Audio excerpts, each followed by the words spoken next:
Hello everyone. तो आप देख सकते हो कि मार्केट अभी बंद हो चुका है एंड बजट का जो इम्पैक्ट है वो आपको दिख ही रहा होगा कि मार्केट में इतना बड़े बड़े कैंडल्स बना हुआ है। इसका मतलब मार्केट ने फ़िलहाल तो निगेटिवली लिया है, लेकिन आगे जाकर के भी क्या निगेटिवली लेगा, क्योंकि ऐसा कोई न्यूज़ तो मुझे नहीं दिखा। बाकी एक बार दोबारा से देखना पड़ेगा न्यूज़ में। मुझे एस के ऊपर या फिर एस या फिर एल पे कोई टैक्स घटता हुआ तो नहीं दिखा। फ़िलहाल के लिए मार्केट से जुड़ा हुआ जितना भी चीज़ है, जो एफ जो हैं उनको अट्रैक्ट कर सकता है, वो चीज़ तो नहीं हुआ। हाँ, इकोनॉमी के लिए एक चीज़ अच्छा हुआ है कि यहाँ पर जो टैक्स का स्लैब है उसको इंक्रीज़ कर दिया गया है, और इसमें न्यू टैक्स रिजीम और ओल्ड टैक्स रिजीम दोनों में इंक्रीज़ किया गया है। तो इससे क्या है, जो सैलरीड इंडिविजुअल्स हैं, ठीक है, सैलरीड इंडिविजुअल्स हैं, ये बहुत बड़े कंट्रीब्यूटर होते हैं इकोनॉमी में। वैसे तो सिर्फ 2% लोग ही हैं जो इनकम टैक्स डायरेक्टली देते हैं, तो उनके लिए ये ना बहुत बड़ा राहत है। ठीक है। अभी आप सोच रहे हो कि 12 लाख का जो टैक्स स्लैब है इसमें तो बहुत कम लोग आएंगे। तो यस ट्रू, इसमें ऑन पेपर या ऑन रिकॉर्ड्स जो बोला जाता है जिनको, कि जो डेटा है हमारे पास अवेलेबल, उसके अंडर जो लोग आते हैं ना 12 लाख के अंदर में, तो सबसे बड़ा जो परसेंटेज ऑफ पीपल है वो 10 लाख के अंदर ही आ जाता है एक्चुअली। ठीक है। और 12 लाख से ऊपर जो कमाने वाले हैं वो बहुत ही कम है एज़ पर डेटा। तो 12 लाख से ऊपर कमाने वाले 10% लोग ही हैं इंडिया में as per data. But actual में हो सकता है कि उससे ज़्यादा हो। ठीक है, क्योंकि 2% ही इंडिविजुअल्स है जो अपने इनकम पे टैक्स देते हैं।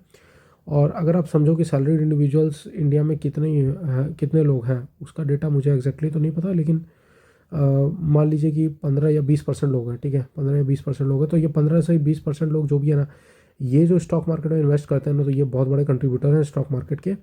और इनका पैसा बहुत ज़्यादा जाता है एस के फॉर्म में। ठीक है।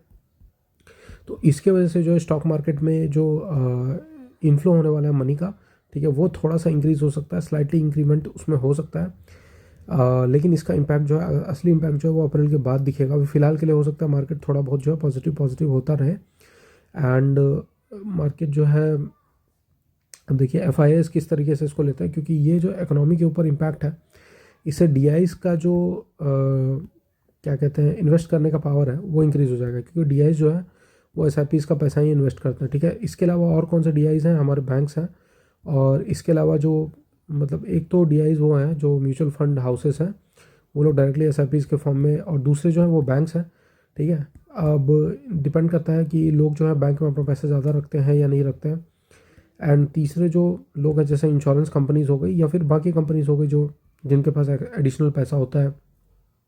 इनफैक्ट बहुत सारे कंपनीज जो हैं वो ट्रेजरी अपना बिल्ड करके रखते हैं और ट्रेजरी के थ्रू अपना पैसा लगाते हैं, तो ये लोग जो हैं डी में अकाउंट होता है। तो ये लोग अपना पैसा किस तरीके से मार्केट में लगाते हैं, तो डी का पैसा जो है वो स्लाइटली इंक्रीज़ होने वाला है रिटेल और रिटेलर्स की वजह से। और रिटेल जो कंजम्पशन है वो भी इंक्रीज़ होगा, क्योंकि ये जो सैलरीड इंडिविजुअल्स हैं इनका बड़ा कंट्रीब्यूशन होता है। अब बाकी देखिए कि किसी में भी जीएसटी का तो राहत मुझे नहीं दिख रहा है।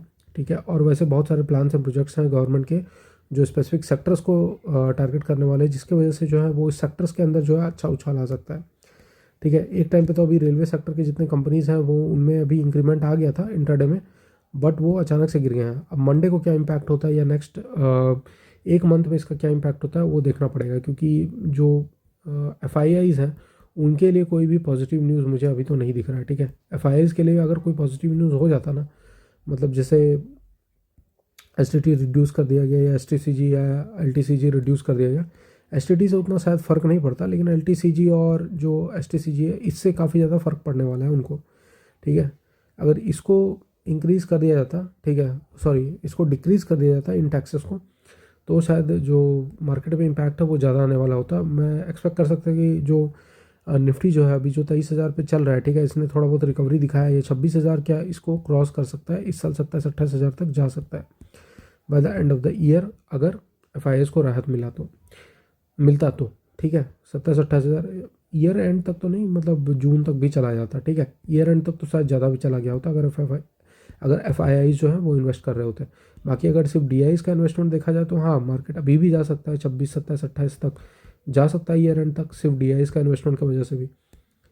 अब बाकी ये देख लेते हैं कि मार्केट में अभी क्या सिचुएशन बना हुआ है। मार्केट में ये सिचुएशन बना हुआ है कि अगर देखिए मार्केट को अगर निगेटिवली रहना है ना इस चीज़ को, तो कल क्या करेगा, मार्केट जो है खुल करके डायरेक्ट ऊपर जाने लगेगा इन सब लेवल्स को निकालते हुए। ठीक है। सारे इंडिसेस में इन सब लेवल्स को निकालते हुए उसके बाद मार्केट नीचे गिरेगा। और मार्केट डायरेक्टली नीचे नहीं गिरेगा, मार्केट थोड़ा बहुत इंट्राडे में एसएल बनाते हुए नीचे गिरता रहेगा।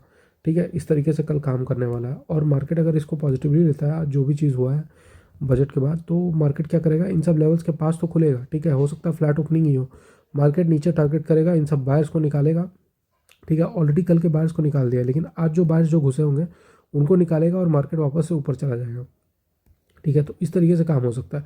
तो मार्केट स्पेसिफिकली अगर ऊपर खुल जाता है ना, तो यहाँ पर जो है मोस्ट लाइकली जो है सेलिंग साइड का सेटअप ही आइडेंटिफाई करने की कोशिश करेंगे, और नीचे के साइड में जो है वो बाइंग साइड का सेटअप आइडेंटिफाई करने की कोशिश करेंगे, ठीक है।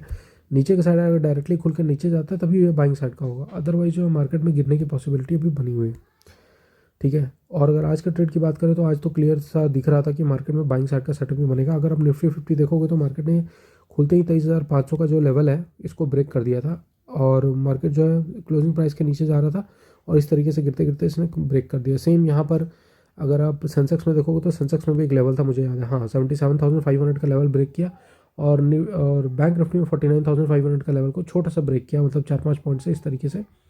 तो मार्केट जो है किसी दो इंडेक्स में, एक इंडेक्स में अगर, एक भी इंडेक्स में अगर ब्रेक डाउन कर देता है, दूसरे इंडेक्स में पूरा ब्रेक डाउन करने की ज़रूरत नहीं है। 49,500 में 1-2 पॉइंट का ब्रेक डाउन ही काफ़ी था मार्केट को ऊपर ले जाने के लिए, तो मैंने भी वहाँ पे कॉल साइड का ट्रेड बनाया था, ठीक है।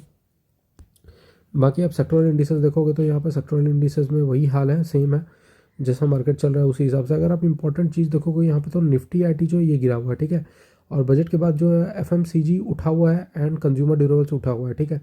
तो मैंने बोला ना कि रिटेल का जो एक्सपेंडिचर है अगर वो इंक्रीज़ होगा ना, तो इनके लिए बहुत ही बड़ा फ़ायदा है, ठीक है।